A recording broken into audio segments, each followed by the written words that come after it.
Jika kalian naik haji 100 tahun lalu atau tahun 1925, maka kalian akan menjumpai suasana yang sangat berbeda. Kalian tidak akan mengenal negara Indonesia maupun Arab Saudi, sebab kedua negara tersebut belum ada dan belum dibentuk. Jamaah Haji Nusantara kala itu berada di bawah pemerintahan penjajah Hindia Belanda. Di masa itu belum ada Kementerian Agama yang khusus mengurusi ibadah haji. Apabila ada umat Islam yang ingin berangkat ke Tanah Suci, mereka harus mendaftar melalui embarkasi pelabuhan-pelabuhan Hindia Belanda. Layanan transportasi yang tersedia diantaranya kapal-kapal kongsi 3. Menurut data sejarah, total jamaah haji Indonesia di masa itu sekitar 10.000 orang dan tidak perlu antri puluhan tahun untuk bisa berangkat. Jauh sebelum kemerdekaan Indonesia, para jemaah haji bertolak ke Tanah Suci menggunakan kapal uap selama sekitar 25 hari. Di masa ini lebih cepat dibanding masa sebelumnya yang menempuh perjalanan hingga 2 bulan. Mereka ada yang berangkat sejak bulan Rajab, dengan total perjalanan dari keberangkatan hingga kepulangan bisa sampai 6 bulan lamanya. Beberapa kloter terakhir haji baru berangkat dari Hindia Belanda pada bulan Sya'ban atau awal Ramadan.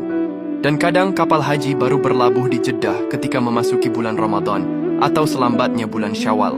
Hal biasa bila jamaah haji menjumpai 2 hari raya di Tanah Suci. Tahukah kalian berapa biaya haji 100 tahun lalu dan berapakah masa tunggunya?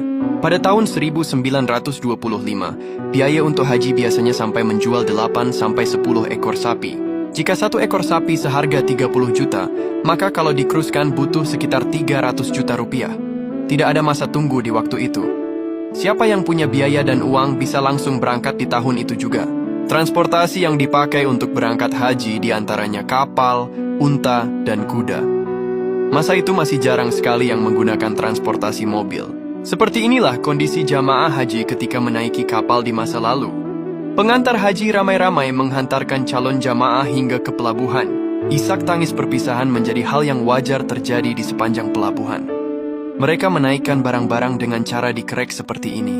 Jemaah haji berangkat dari pelabuhan haji di Indonesia menggunakan kapal haji milik 3 buah perusahaan pelayaran Belanda, masing-masing yaitu Nederland, Rotterdamsche, dan Oceaan Maatschappij. Kapal ini akan berlayar sekitar 25 hari hingga sampai di Jeddah, dan masa perjalanan haji di masa itu bisa mencapai 6 bulan sampai pulang ke tanah air. Seperti inilah beratnya perjalanan haji di masa dahulu yang menaruhkan hidup dan mati. Di masa Hindia Belanda, fasilitas haji di kapal kongsi 3 sangatlah terbatas. Tempat tidur benar-benar jauh dari kata layak.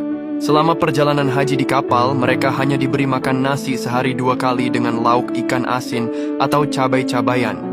Minumnya hanya air putih atau terkadang kopi. Karena lamanya masa perjalanan hingga memakan waktu